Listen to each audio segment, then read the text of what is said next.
out college quarterbacks. Last year, I wrote up an article on our website.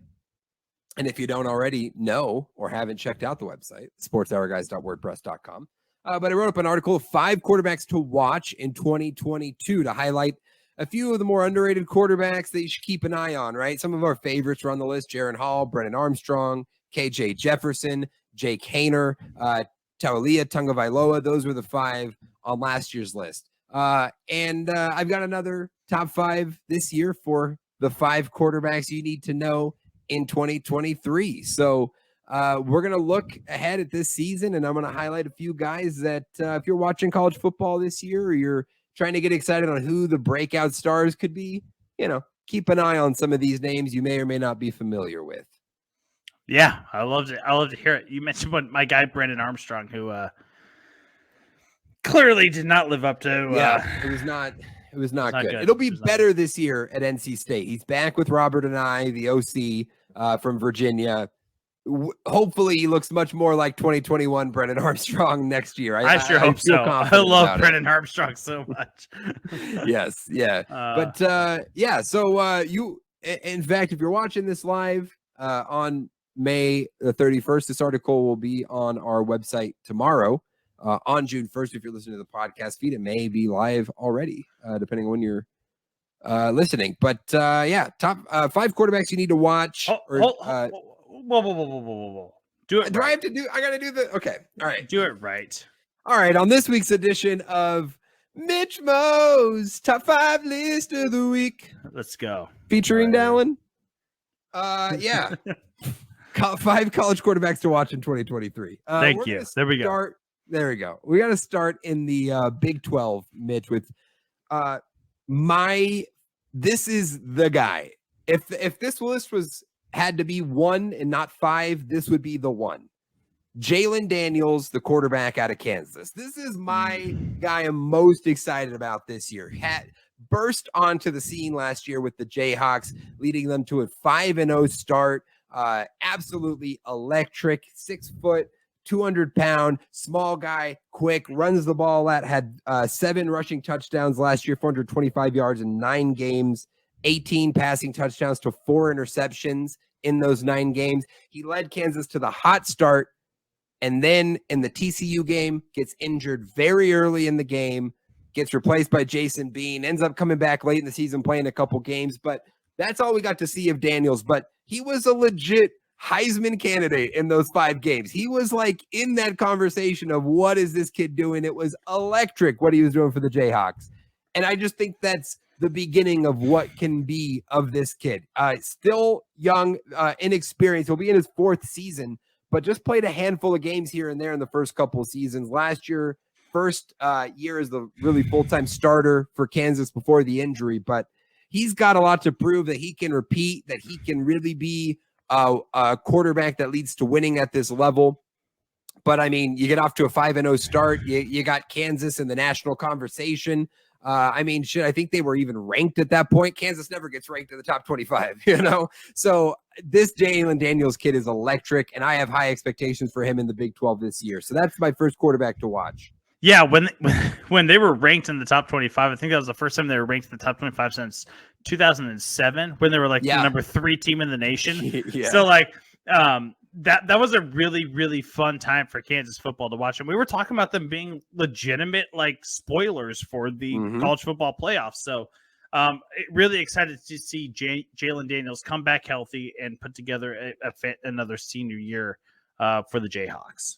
Yeah, absolutely. Mitch, the next quarterback on our list is a quarterback. This is easy to say. I guess the best quarterback on this list, probably the most well-known, but still a guy I think is being underrated in the national conversation, and that's Jordan Travis. As I knock my mic over, take it unprofessional. Jordan Travis, the quarterback from Florida State. The Seminoles.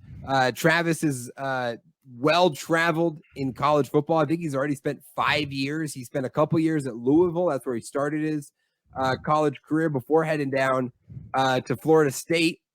last year helped lead Florida State to a very good season and put up big numbers doing it. 3,000 passing yards, 24 touchdowns to 5 interceptions. His 91.7 PFF grade was the third best in all of college football last year. He was really, really good for a 10-win Florida State team. And I think he's just building upon that this next year. Yes, he has spent a lot of time in college football. This will be his 5th season.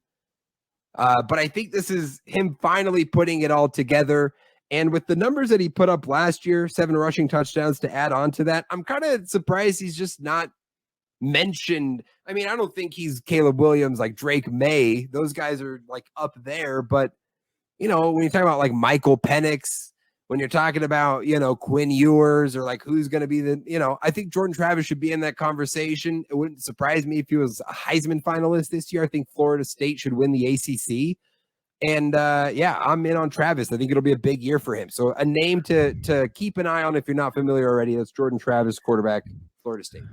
I like that pick, and I think that he's going to be really and just for the names that you just mentioned, the Drake Mays, the Caleb Williams, the Michael Penix, the KJ Jeffersons, right? He's not as flashy as those guys, and so he's going to be overshadowed by them, but he might be one of the most solid, most well-rounded quarterbacks that we have in college football. So love that pick that you have. Yeah. And he's an old tread, right? He's been in college for a while. He's a transfer. It's like you just lose favor in people's eyes. People get tired of you. You want to talk about somebody new, somebody else that's interesting. You sort of forget about these guys, and then they start having that success you never saw before, and you don't really give them the credit. I think that's kind of how it feels for Travis for me. So we'll see what 2023 brings for him.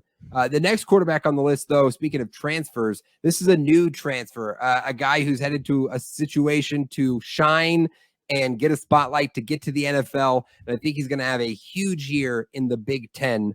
It's Tanner Mordecai, the quarterback for Wisconsin, formerly of SMU, formerly of Oklahoma. That's where he started his career. And Mitch, an honorable mention on last year's top 5 list. Last year, he was in the mix for me. He was one of the names I considered. Ultimately, I went with Jay Kaner out of the group of 5 range.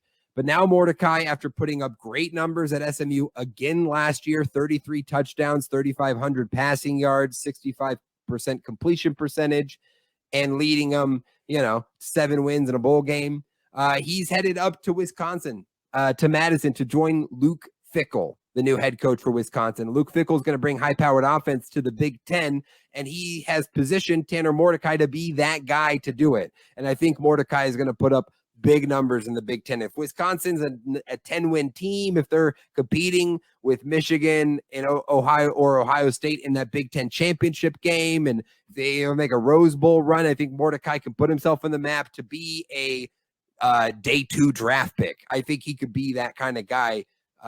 And the Big Ten in Wisconsin's the perfect place for him to shine. So a guy to keep an eye on. I think he's going to be big this year in college football. It's Tanner Mordecai, the quarterback from Wisconsin. What a perfect fit. Tanner Mordecai and Luke Fickell. I mean, it's just like, great. It's great fit. His time up at SMU was up. So for him to go to Wisconsin and get paired up with a guy like Luke Fickell, this is best case scenario for him and his NFL draft stock moving forward. He's going to be putting some high powered offenses in the Big Ten. Excited to see what that kid can do. Yeah, absolutely, Mitch. Our last Power 5 quarterback here. We'll go to the ACC again. We had Jordan Travis from Florida State, another ACC quarterback that I'm very interested in. This is a young guy, a guy who's less experienced. Most of the guys we've listed, 3 or 4 years are looking to kind of capitalize on maybe this final year. This is a guy who still has time, things to prove, but really broke out as a first-year starter last year, and that's Riley Leonard, quarterback from Duke.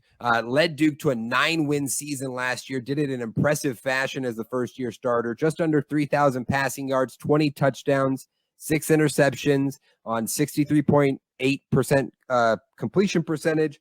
Also rushed for 699 yards and 13 touchdowns. So that's 33 total touchdowns for this kid last year. And I mean, led Duke to 9 wins. Are you kidding me? Like, when does Duke do that? I mean, extremely impressive for this kid. 6'4", 205. He's got a great build. He's got the kind of guy that he has another big season. He builds upon this. Duke gets to 9 or 10 wins again. They flirt in the ACC. He gets 28, 30 touchdowns. Now in 2025, he is one of those quarterbacks to watch. Oh, could he be a draftable? Could he be one of those high picks? I think he's in that trajectory. So start paying attention now. Don't miss out on this kid while he's still developing. Riley Leonard, quarterback out of Duke, a name to watch next year.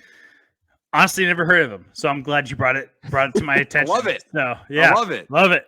That's what this is about, Some of these names again, the Jordan Travises, maybe the Jalen Daniels, maybe you're familiar with, but we do want to shed some light on some other quarterbacks you may not be familiar with. Leonard is one. Mitch, we got a final name.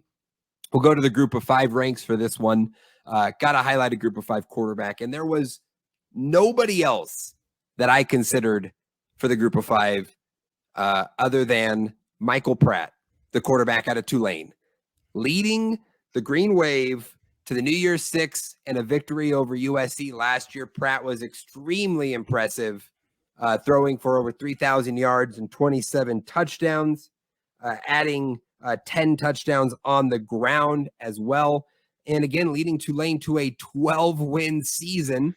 They, again, made the New Year's Six, played USC or beat USC in the Cotton Bowl, ended the season as the number 9 team in the AP poll. Extremely impressive for Tulane. And this season for Tulane, I think, is really interesting. Yes, they lost Tyjae Spears, their dynamic running back, and that's going to hurt Pratt. You're just going to rely on him more, and I think he can do that. But Tulane's in a position now in the American Athletic Conference where there's no Cincinnati, there's no Houston, there's no UCF. Those guys are gone. And there's a bunch of new teams in the AAC that have come from Conference USA. And there's a chance for a new pecking order to sort of be established. And who's going to be the best group of 5 program? Well, Tulane put themselves on the map last year with that 12-win season, right? And now they have a chance. Willie Fritz and that program has a chance to prove we should be the group of 5 team to beat. We should be the standard of the American Athletic Conference. You can back it up with another double-digit win season, another New Year's Six bid. That'll do it. And for Michael Pratt, if he could do that again, I think he puts himself in a position to be a draftable quarterback. A mid-round pick, 4th, 5th, 6th round maybe, but a draftable quarterback if he can show that success in back-to-back seasons. So name to watch at the group of 5 level, Michael Pratt, quarterback at Tulane. Yeah, I mean Michael Pratt's a great pick. You think about the other quarterbacks, and he's a Power 5 guy, but he definitely was at the bottom half of that Power 5. But Drew Brees is a Purdue guy. These type of quarterbacks that elevate these programs to beyond their expectations. That's those kind of guys that you want to look for in the mid rounds when you're drafting a quarterback. So, I love that Michael Pratt is part of this list. A great pick as a part of your top 5. Yeah, I think of like a Kellen Moore, right? He's like Kellen Moore leading with what he did at Boise State, ended up finding an NFL career for himself, and he wasn't a top pick, but he got respect for having success at what he did and got a shot and was able to. I mean, now he's got coaching gigs. He's got OC gigs. He's set. He's good. He's found could be a head coach place. Soon, yeah. Exactly. So, I think Pratt, another good season. He could find himself with a draftable grade in that mid-round range and a good opportunity. So there you go. That's the 5 college quarterbacks to watch in 2023. I'll run through the names one more time for you. Jalen Daniels, quarterback from Kansas. Jordan Travis, quarterback, Florida State. Tanner Mordecai, Wisconsin. Riley Leonard of Duke. And Michael Pratt of Tulane. 3 honorable mentions I had that I considered: Cam Ward from Washington State, Drew Aller, I don't remember. I think it's Drew Aller, the Penn State quarterback, and Spencer Rattler from South Carolina, who also was an honorable mention last year. I couldn't quite put him in the list again, I guess, but one of those I'm just like, maybe he'll break out. It feels like he might, You just want to keep an eye on. I'm quickly losing hope on Spencer Rattler. I'm quickly losing hope. There's a reason why he didn't make the 5, just an honorable mention. So there you go. But that's it. You can find that on the website tomorrow. Again, the sportshourguys.wordpress.com. You can check out the article, a little more of a breakdown for you there in the written form. And college football, Mitchell, will be here before we know it. Oh my gosh, I cannot wait. I cannot